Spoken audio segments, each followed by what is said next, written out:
All right, so I'm going to explain the homework assignment line by line. I'm assuming this will help. I'm on a Mac operating system, not a Windows. I'm not using a formal IDE. I didn't want to have to install that, so I'm using the simplified version. It's basically the same exact thing. There's just not all of the excess. So I'm using the terminal to compile and run the code, and I'm just using a code editor called brackets to actually write the code. So let me show you how this works real quick, just so you can understand how this relates to, like, say, NetBeans, the IDE you might be using. Um, let's see.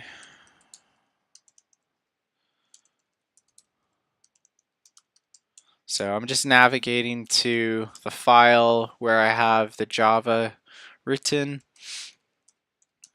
Okay, so this is how it's essentially the same thing. When I type javac main.java, all that's doing is it's as if you're pressing the compile button inside of NetBeans or your IDE. That's just compiling the code inside of this file. And then when I type Java main, that's now running the code that it compiled. So just an example to show that I have most of this working. I have the second and third step swapped, so we're gonna switch those around when we rebuild this real quick. Type it in.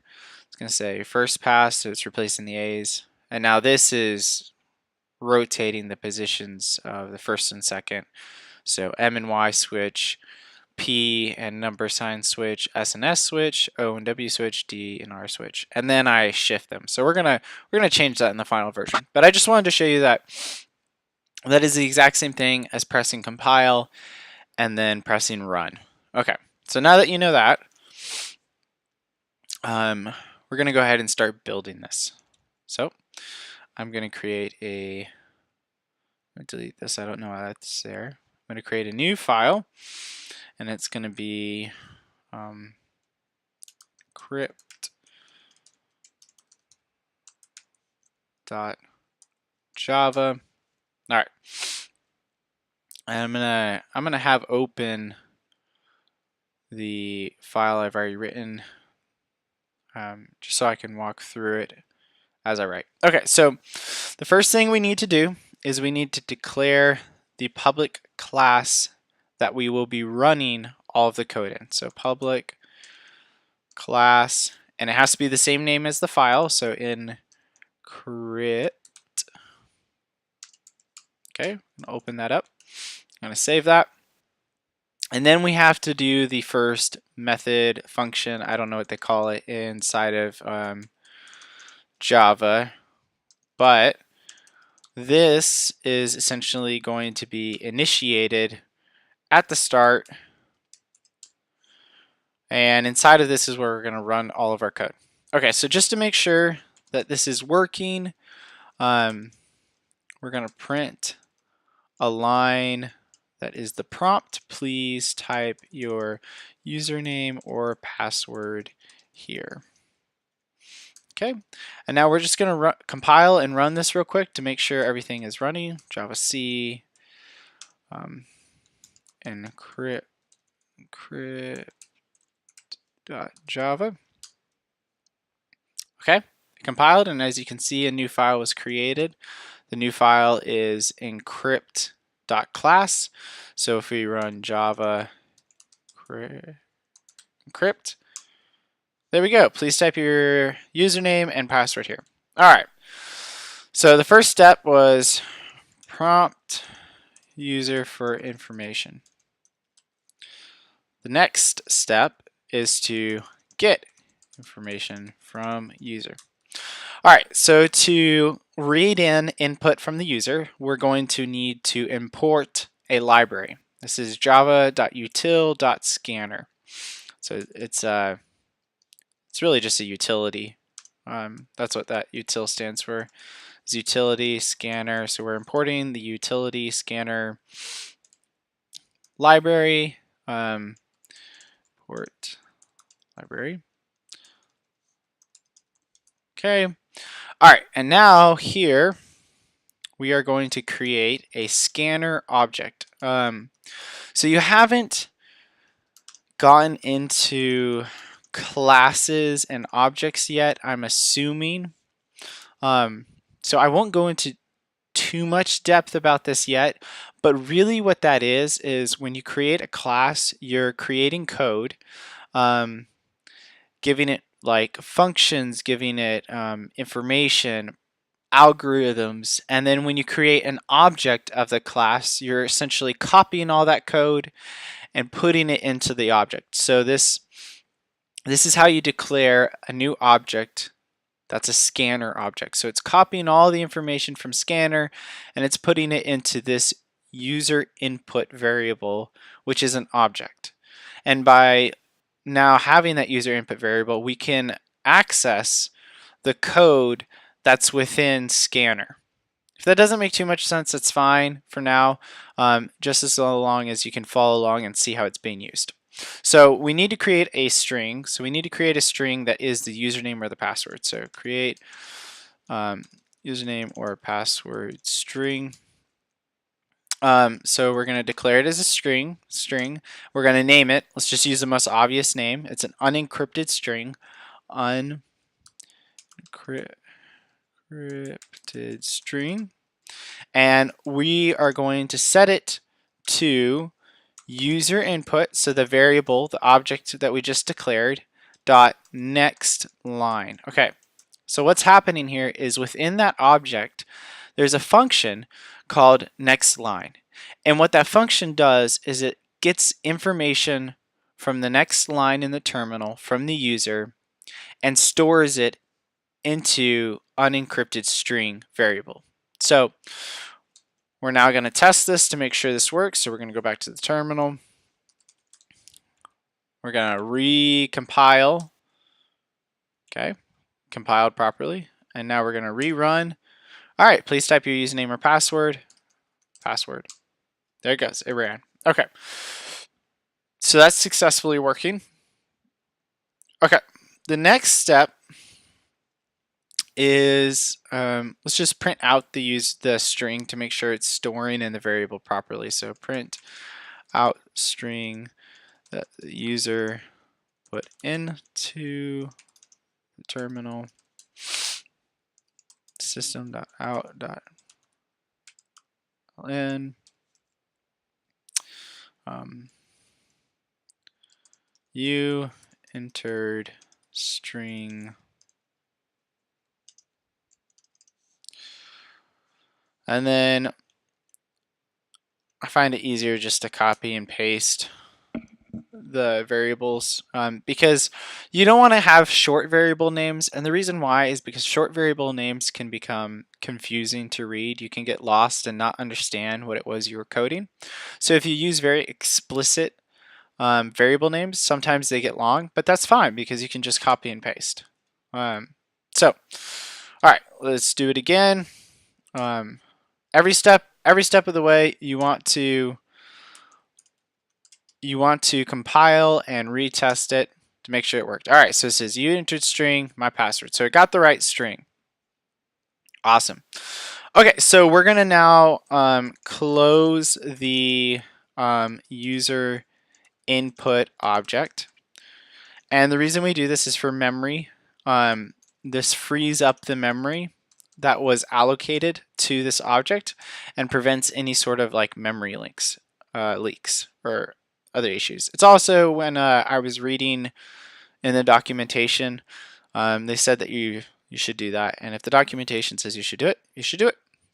Okay, so the next thing we need to do, I'm going to go to the messages that you sent me. I'm going to pull up that. Let's see, the prompt. All right, we got the prompt pulled up. We don't need the messages anymore. Okay. So the first pass of encryption, all the characters A must be substituted with number characters. All right. So replace all A characters with number characters. So we need to be able to loop through the string that we just got from the user. Meaning if I have the word apple, I need to be able to look at the word for every single letter. So I need to be able to look at A, I need to be able to look at P, P, L, and E. And those letters in the word are called characters. I'm pretty sure you've probably been taught that at this point, but we need to go through every single character in the string, check to see if it's the character A. If it is, then we need to replace it with the number character. So we need to be able to loop through the string. And the reason we need to be able to loop is because for every single character in the string, we have to do the same operation. And that is check if it's an A. So to loop through a string, we need to know the length of the string. We can find that by creating an integer. We can call it unencrypted. I hate that word. Encrypted string length. And we can get the length of a string by putting the string name. And strings are also, you're creating an object of type string. And strings also, since it's an object, it has properties. It has different methods and properties attached to it. So different things you can access to get code essentially. So by using the period operator, we're grabbing the method length, and length is going to look at the object, the string, and it's gonna do all the programming required to find the length of that object, that string. And then it's gonna store that integer into our unencrypted string length variable that we just created. Okay. So now that we have the length, let's just really quick print line so that we can make sure we got the right length.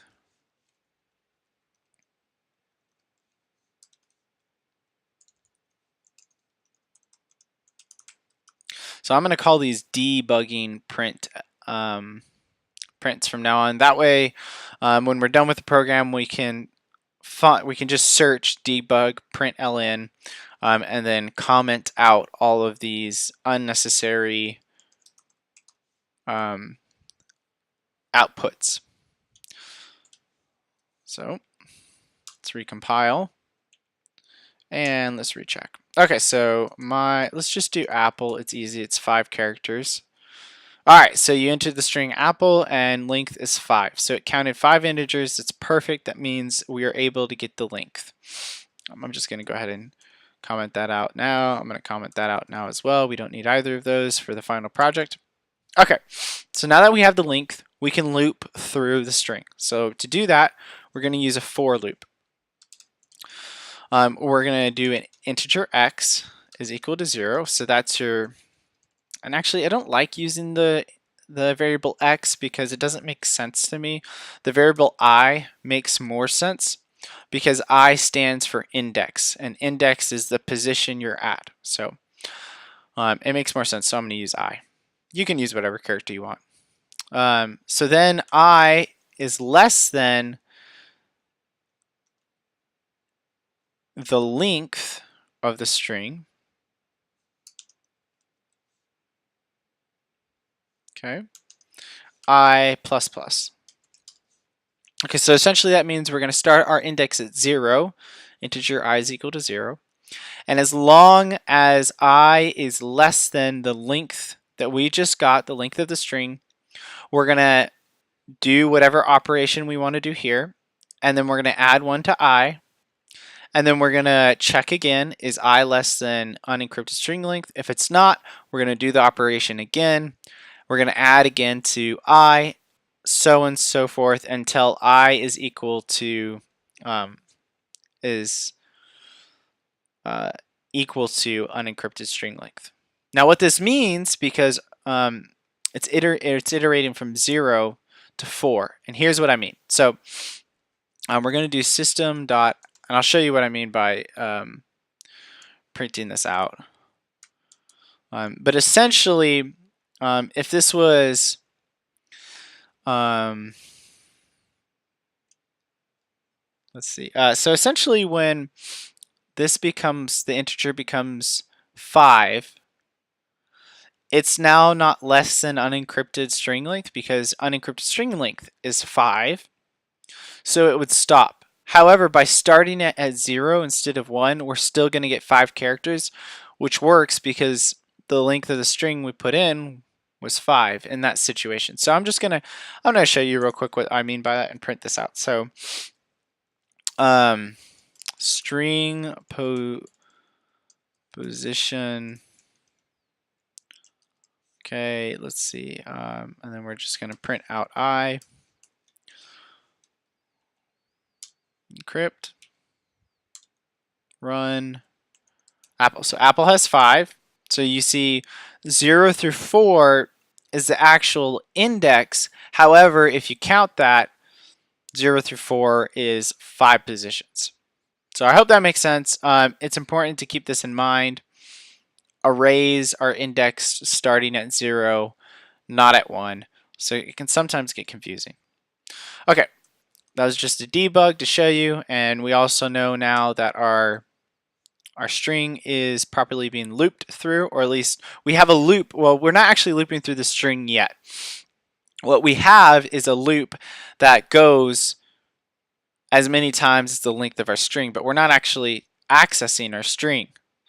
So to access our string, we need some different code. So let's see. So let's actually wait. Where did I go past it? No. Okay. That is the code we want right there. So let me explain this code real quick. So we're going to declare a character. So a character is just one letter or one character. It is of its own type. So it'd be like the A in Apple would be the character. So one character, and we're going to name this at position I because we're at whatever index position, and it's going to be equal to. Now we're gonna grab the string because it's going to be equal to the string dot. So again, strings have different methods and things that you can access by using this dot operator. So just like before we got the length of the string by using the dot operator, now we're going to get the character at a certain position in the string by using char at, and then we're going to put in our index. And now what this is doing is it's creating a character from the string at the index position we're at. So now, just to show you what this is actually doing, so it makes more sense, we'll just print this out again. Character at position, and I'm going to show you the position by adding in the index, and then I'm going to show you what the character is by grabbing the variable. And there we go. Let's make sure this compiles. Let's make sure it runs. All right, so we're going to do Apple, and you'll see that it's going to break the string into 5 different characters on the screen. Okay, and there you go. At position 0, we have an A. At position 1, we have a P. Position 2, P, and so forth. All right, so it's working. It is breaking the string apart and making them into characters. So now we need to check. I'm going to comment that out again because, again, we don't need that for the final project. We need to check, is the character an A? And if it is, then we need to replace it with the number, the number character. So to do that, we're going to add an if statement. So if at position I, because remember that's a character, It's char at position I. Probably could have named this character at position I. It would have made more sense, but that's fine.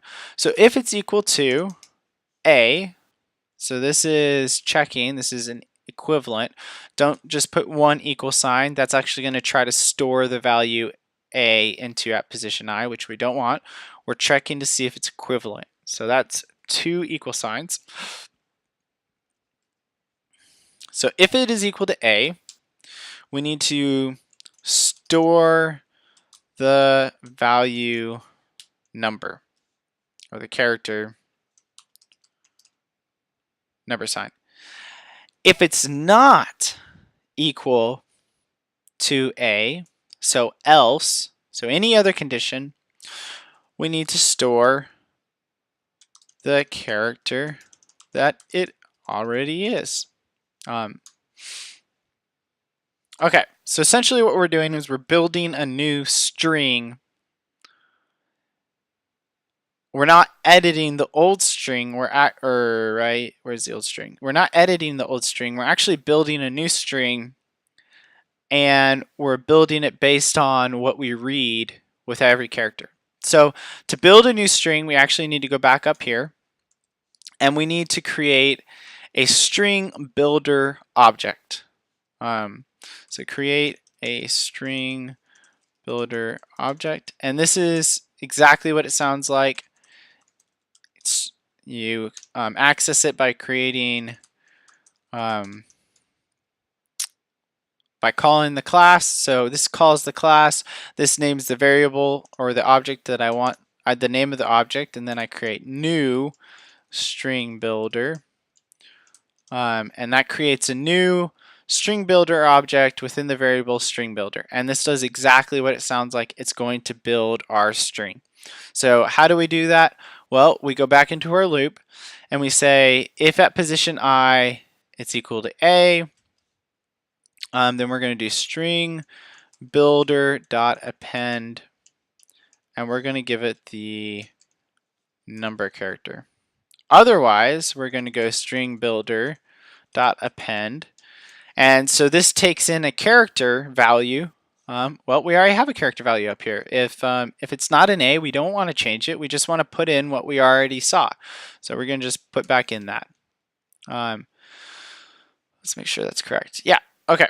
So now that we have built out our string, we need to print the string that we got. So print first pass string that we built based on our conditions. All right, so first we need to take that string builder object that we've just built, and we need to cast it into its string version. So we're going to do string first level of encryption is equal to string builder dot toString. So again, just like all the other objects, like the string objects that we've used, string builder is an object, and we can access different methods and properties.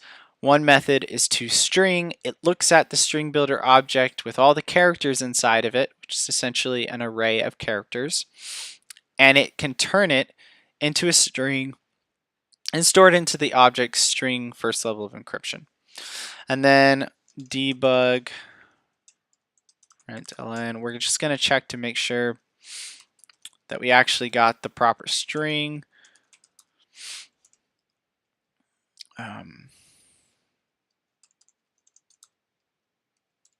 So we can do first pass.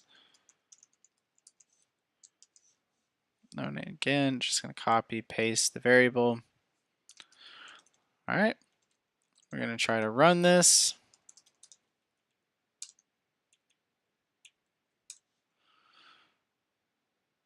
All right, so we're going to just do something simple, apple, and there you go. First pass, the A in the string was replaced with a number character. Okay.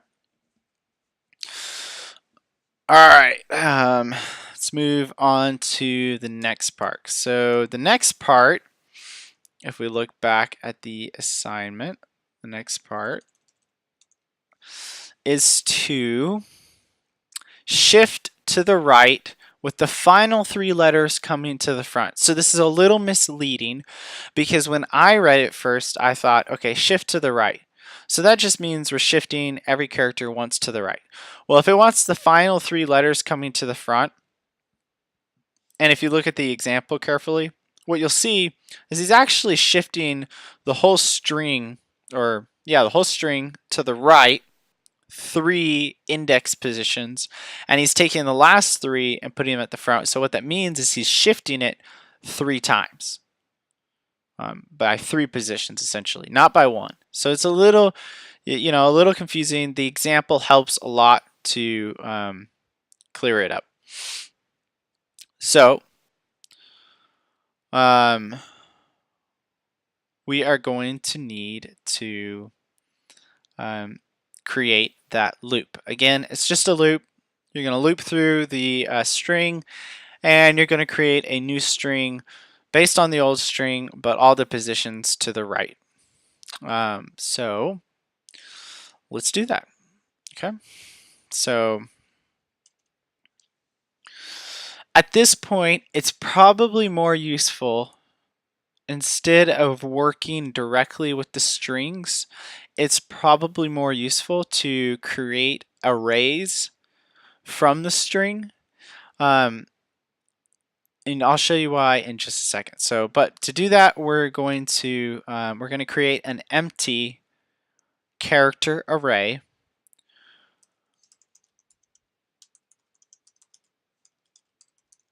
with the length of the original string,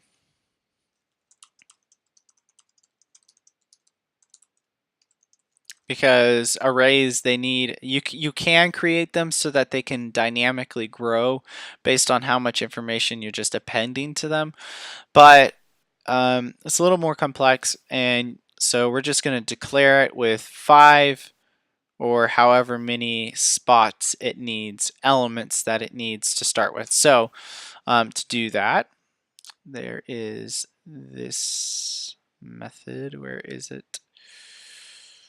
Oh,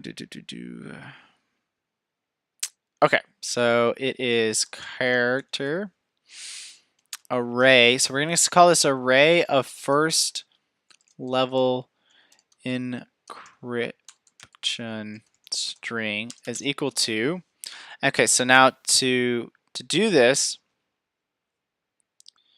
and this is actually not declaring an empty one. This is actually declaring. Sorry, I got a little confused. We're wanting to declare one that is actually straight off of the old one. So now basically what we've done is we've taken the string, we've used the method that strings have to char array, and we've thrown it into this new variable as an array. So what we saw earlier, the string apple, has now become an array that looks like A, P, P, L, E. Okay, so now we have an array instead of a string. It's a little bit easier to deal with. The next, let's see. Well, we're going to build a for loop again. I know that. That's the starter. Index is equal to 0. 0. Index is less than, again, the length. Where is the name? So unencrypted string length. So the string's length doesn't change at any point, so we're just going to keep using that same variable. I plus plus. Okay. Each character in the array needs to be moved over 3 place values. So, and then stored into a new array. So this is the old string. We do need to create an empty array. So let's just cast string into array, and then we do still need to declare an empty one. How did I do that? I forgot the syntax. Okay, so we're gonna call it char array or empty array. So this is just declaring a variable called empty array of the character type, but then we need to give it its properties, so its length. So this is initializing, that's what this would be calling, initializing the array, is equal to a new char, and then inside this spot that we're already put, let's see, is going to be the length of the array that we're placing it. So we've now created an empty array that if we put in the word apple originally, it's going to look like APPLE. So it's going to be blank. It's not going to have any information inside it, but it's going to have the same amount of spots as whatever word we put in there. So if we put in my password, it's going to have an empty spot for every single character in my password. And we want to do this because we're about to store the new information into it. So if we go down here, and we think about what we're doing, essentially what we're doing is we're taking the character where we're at and storing it 3 positions to the right in the new character. So for instance, how that works is we're going to create an integer called position, and it's going to be equal to our index plus 3. And now here's the tricky part. Okay, well, I'll show you in a second why you need this operator, and it's called a modular operator. I think I'm saying that right. Modular operator. I use it all the time. I'll show you in a second why you need that. But first, we're going to create a position, and then we're going to assign a value into our empty array. So we're going to assign into the position. So essentially, when we're at 0, we're going to add 3, which means in this position, we're going to be adding it to position 3. So essentially a shifting. And we're going to put the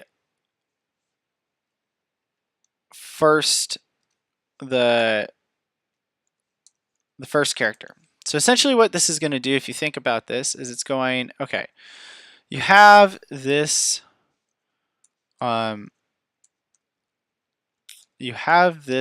array, and you have this array, this blank array, and when we're looping through this array, apple, and when we're on position 0, we're going to go, so this would be 0 plus 3 is going to be equal to 3, and so we're going to say, okay, in the new array at position 3, it's going to be equal to the current position of our loop, so A. Alright, so then we're going to go over to position 1, which is the second element, but it's position 1 because, again, remember, arrays are indexed off of 0. So position 1, second element, position 1, we're going to say I, so our position, 1 plus 3 is equal to our new position, so that's going to be 4. The fourth element is right here. So I know that's a little confusing, but that is how it works. Fourth element is here. Okay, and then we're going to do the same thing, our next element. Okay. The problem is, once you get to L, what this function is going to do is it's going to say, okay, 3 plus 3 is equal to 6. Well, there's no position 6. There's no position, or actually I think it's going to do it back here, 2. So 2 plus 3 is equal to 5. Well, there's no position 5. So how do you get it so that it immediately loops back and stores it in the positions in the front? Well, you do that by using this operator called modular. And modular essentially is going to take this number in the front and it's going to divide it by a certain number, and it's going to return, now this is important, it returns the remainder. So we're going to divide it by the length of the string, and here's what's happening. So if I have a string that's length is 5, what's happening then is when I'm at position 0, 0 plus 3, and then I modulate by 5, this is essentially the same thing as 3 divided by 5. Well, if there's no so 3 divided by 5, okay? You can't divide 3 by 5, so your remainder is 3. Your remainder is 3. So it's going to take it for 3. It's going to do the same thing for when you're at position 1 plus 3 modular 5. This is going to give you 4 divided by 5. Again, the remainder is 4. So it's working perfectly so far. So far, this hasn't changed anything about our code. Okay? 2 plus 3 modular 5 is now going to be equal to 5 divided by 5. Well, 5 divided by 5 is equal to 1. Okay? That means there's no remainder, which means we're now at position 0, which is great because we were at position 3 and then position 4, and now we need to go back to position 0 so that the last 3 elements can be put into these positions. Okay, and then if you do 3 plus 3 modular 5, well, that's equal to 6 divided by 5, which is equal to 1 and 1 over 5. Well, the remainder there is 1. So that now puts us at position 1. So this is essentially, by using modular and using the length of your array, it's essentially saying, okay, well, if our index position is past the length of the array, start filing it in to the beginning of the array in order. If that doesn't make sense, you can ask me a little bit more in person. Maybe I can explain it better. But that's what that does. And now we're going to test to make sure it's working properly. I'm pretty certain it does work, though. Cool. All right, so let's see. After that, again, after that's all done, we want to create a string from this empty array, because it's not empty anymore after the loop. It's not empty. It's the shifted position array now. So we're going to do second level of encryption is equal to new string from empty array. And we don't have to do any of those fancy dot operators. When you're taking a character array and you're making a string, all you have to do is you have to throw it right here into this position. And there you go. So now we're going to do system. So we're going to print second pass of encryption. So now let's do system.out.println second pass plus second level of encryption. I said casting earlier. This isn't actually casting an array of characters into a string. Casting's a little bit different. So we're just going to call this creating string from array of characters. Okay, so now we're going to run this and check to make sure that it's actually shifting the original string and looping the extended characters back to the beginning. So clear, run. Okay, so we're going to do my password. At this point, we might as well use the sample. And let's make sure it looks the same. All right, so far so good. ORD, MYP, number, SSW.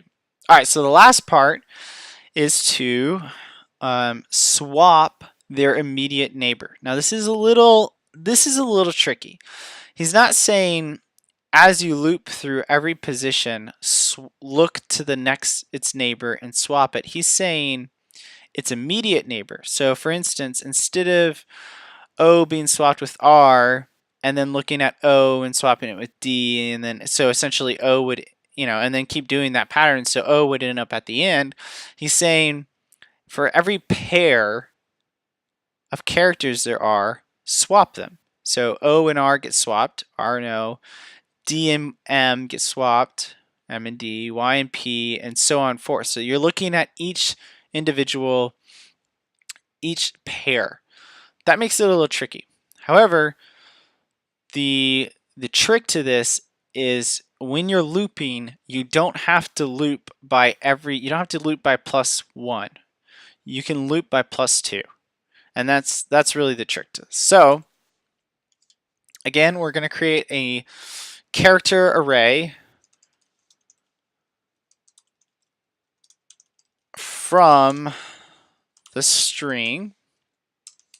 Okay, so character array from second oh my gosh, second level of encryption is equal to new. How did I do that earlier? It's just equal to .2 car array. All right, now we need to loop through that. So for int I is equal to 0, I is less than the length. The length never changes. Now here's the difference. Instead of doing I++, you do I plus 2. And what this does is this means that if we have this example again of Apple, instead of going to position 0 and then position 1, position 2 and 3 and then 4, we're going to look at position 0, but then we're going to go look at position 2, and then we're going to go look at position 4. And that's the key to this. So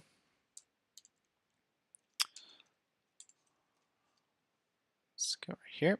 Okay, so we're looking at position 0, and we need to swap it with its neighbor. So to swap, we're going to create a temporary character. So we're basically storing the character we're at because we're going to reassign its value. And well, actually, there's another way to do this, and it uses a similar method to how we did it earlier, and I think that would actually be simpler for our sake. So, well, we're going to create an empty character array again, and instead of just swapping characters, we're going to put them in swapped. That way, we don't have to do any of this temp stuff. So, we're going to declare empty. All right, so char, and this is the final, so final array, okay? Final array, and then final array is equal to new char,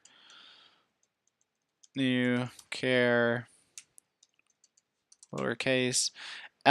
Again, same length as we've been using this whole time. Length of the string doesn't change at all. All right, and now we're going to loop through and rotate neighbor elements. All right, so we're at position 0, and we need to loop. So at position 0, we need to swap that with position 1. So what we are going to do is in the final array, we're going to do final array, our current index. So if we're at position 0, we're saying that at position 0 final array, we want to assign it the value of its next door neighbor, so essentially the element next to it, so that's going to be I plus 1. because we're just looking at the element right to the right of it. So if we're at 0, we're looking at the first element. If we're at 1, we're looking at the second element, so forth. So now position 0 of the new array has the value of position 2 of the old array, and now we need to assign position 2 of the new array, so I plus 1, to position 1 of the old array. Okay, so that's all it is, and you do that every, you iterate every 2, and you do that throughout the whole array, and that's all there is to it. And then from there, again, we're gonna create a string. So final string from the final array that we created, and we're just gonna call this encrypted string because it has all the encryption, so we don't need to do first, second. We know that this is the final encrypted string is equal to a new string from the final array. Here we go. And now we're going to print final encryption string. Okay, so system.out.println.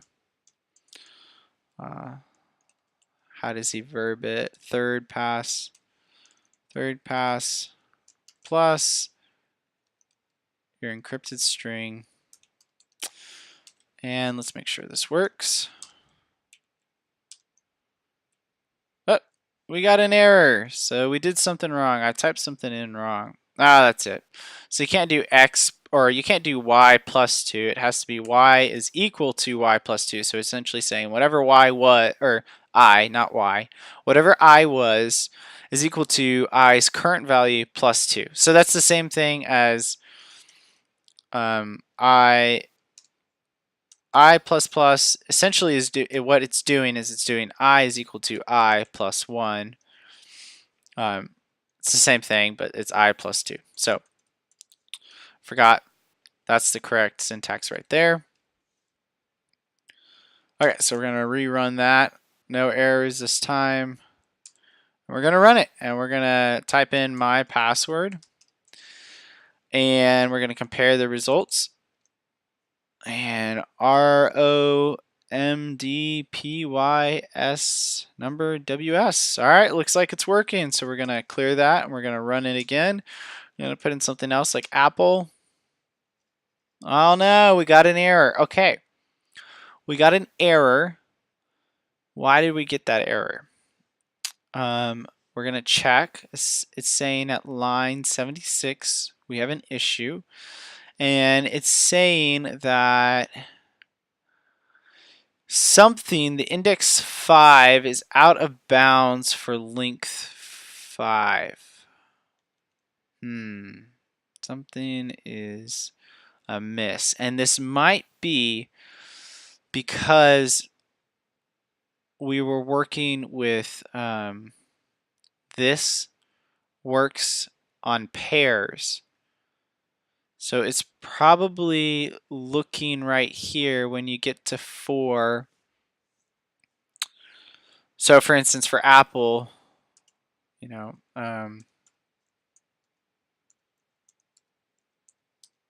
so basically it's saying, okay, A and P switch, so P and A. P and L switch, so L and P. And then it's saying I and what switch with each other? That's where it's having the issue, is it's trying to find another element. So we need a way of checking to make sure the element has a value, exists. And if it doesn't, then we need to cancel the switching operation. So what we need to do is we need to do what every great programmer does, and we need to look online for how to check if a position in an array is null or empty. So I'm going to open this up, check for null, or check if array position exists Java. Simple as that. Okay, so this guy had the same error, array index out of bounds exception. You can use the following. If this array dot length is greater than 5 and array position is not equal to null, do something. So we just need to add an if statement in here. And let's see. So we're saying our position current is equal to the greater position. So really what we need to do is we need to check if it exists outside. So if I plus 1 exists, then do all this stuff. If it doesn't exist, cancel this operation. So if array from second level of encryption dot length is greater than I plus 1 and no. Yeah, I think that's right. It's greater than I plus 1. Yep, so it's looking if it's greater, and then is if I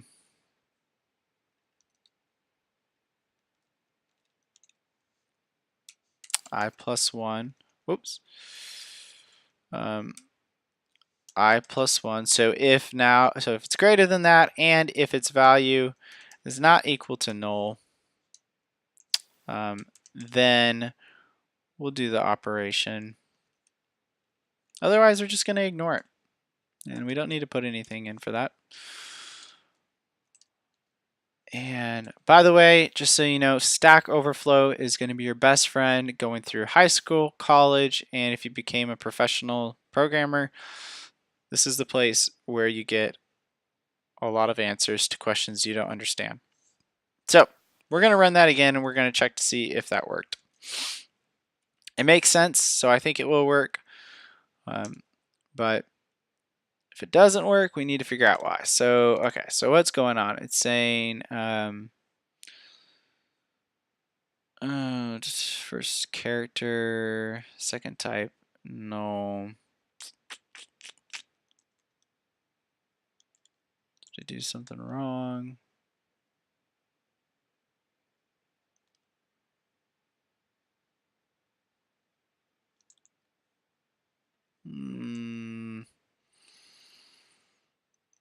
Maybe I need to put those within a safety bracket. Nope, that didn't work.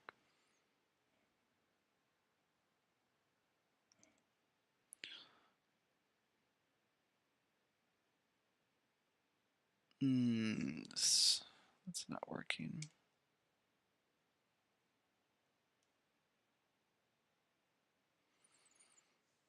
So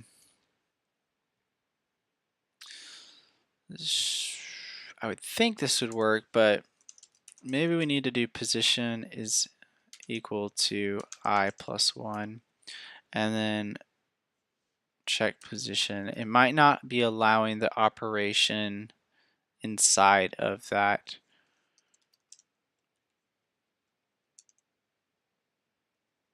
Okay, bad operanda types for binary operator not equal.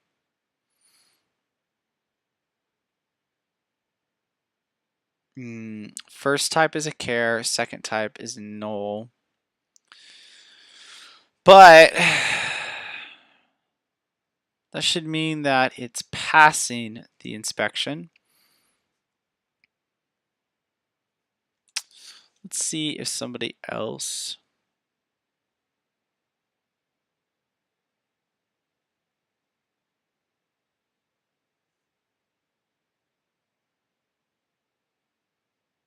has another way.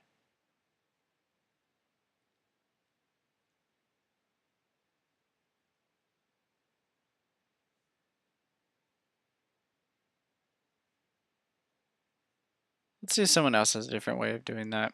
How can I check if an index exists?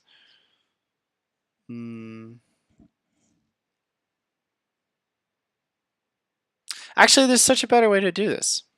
I don't know why I didn't think about this. Okay, so we know what the length of the array is, right? So if we're past that position, we just need to not do the operation.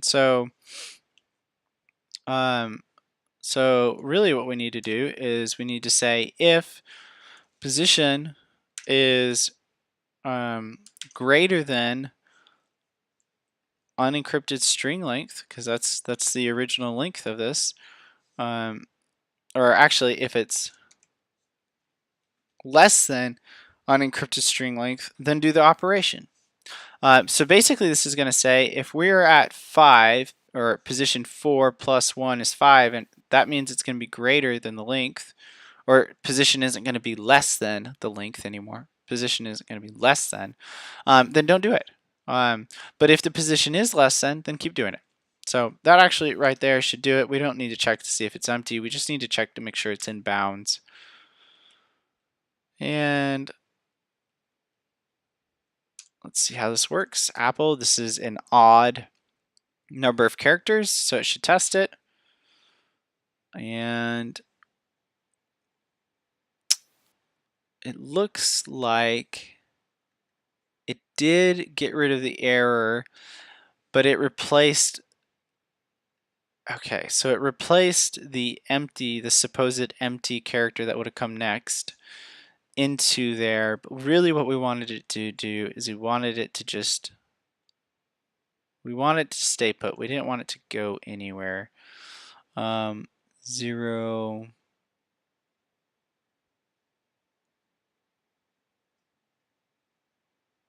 to right here. So we wanted that to stop.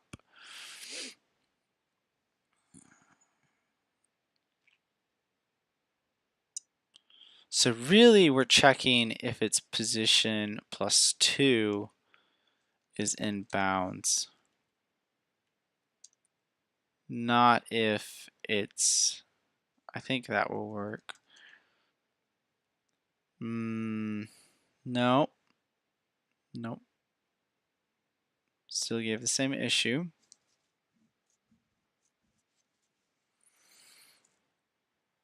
Maybe we need to do 1, but we need to do -1 length.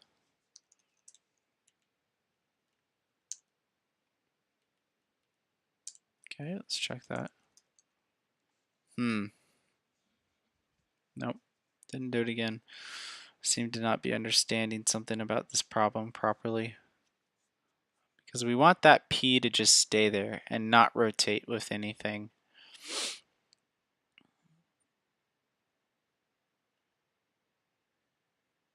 So using the sample of A, P, B, L, E, what this is currently doing is we're starting at 0, we're swapping this and this, then we're going 0, 1, 2, we're swapping this and this, then we're going to 4, 0, 1, 2, 3, 4, and we should be checking that if that position 4 plus 1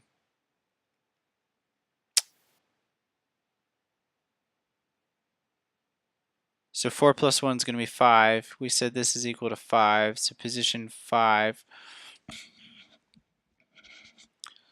So 5 is not less than 5. 5 would be equal to 5. If that's the case, this should not be happening. Oh, but you know what? It's not happening. The problem is we're also not assigning the old value into it. So it's not actually an issue of this, it's just not getting the value.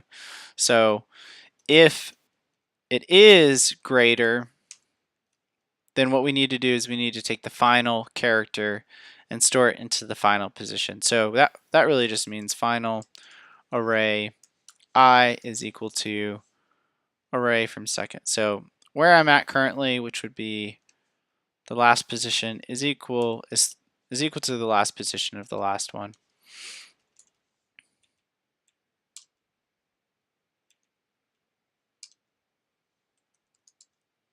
All right, there we go. So now basically it's saying, all right, you're beyond the scope of it, but that's okay. We're just going to take the last character and assign it in there anyways. So now you can do odd and even passwords, and you won't get any errors. No, 1, 2, 3, 4, 5, 6. Okay. Whoops, I didn't mean to compile again. 2, 3. There you go. All right, so that's how you encrypt with this 3-level encryption. I can send you the final file if you would like it. I think really you should just follow along the video so you can get the code. It said in the prompt that he wants you to decrypt it, so cipher. And really all you're doing is you're just now to cipher it. All you're doing is you're doing all these processes in reverse order. So you would start here, and you would undo what you just did. Then you'd go to the next one, and you'd shift them back 3, and then you'd go here and you'll look for all these characters and make them A's again. I would challenge you to do that on your own, and reach out to me if you need any help. But yep, that's how you do it, and it's working. So hope that helps.